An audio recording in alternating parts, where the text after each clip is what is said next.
close business now or more family will die.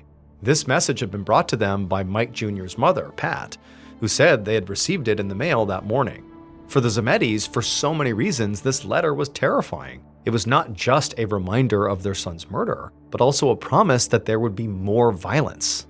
But for Baker, the note was a lead, which they really needed, because it had been over a month since Michael and Chester were killed, and at this point, the two investigators had managed to rule out basically every one of their suspects, and that included Hank Jennings. And so now this warning note that looked like a ransom note seemed to point back towards the theory that Baker and Cass had ruled out at the very beginning, that the murders were business-related and the Mafia was involved.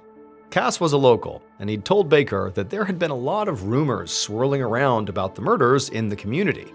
Because of the Zemedis' role in the Big Dig, the general consensus around Wakefield was that the mob theory made the most sense.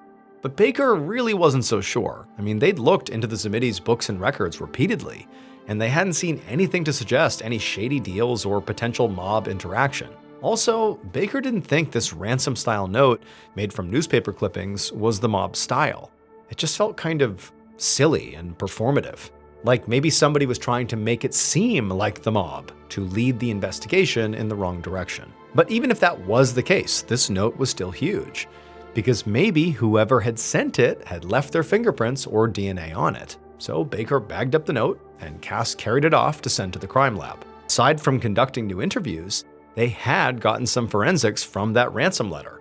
The lab had found both DNA and a palm print on it. Now, they just needed a suspect to compare it to. And just then, the office door flung open, and a very excited Cass barged in. An hour later, Baker and Cass walked up the front steps at Michelle Zemedi's house, and they knocked on her front door. When she answered, they asked her for permission to come inside and take a certain small object from her house. And after Michelle, who was sort of confused by what they were asking for, said, "Okay, come on in," they went right past her, went straight to this object, they bagged it, went right back outside, and sent it off to the crime lab. And as soon as the lab test results came back, Baker and Cass knew they had solved the case.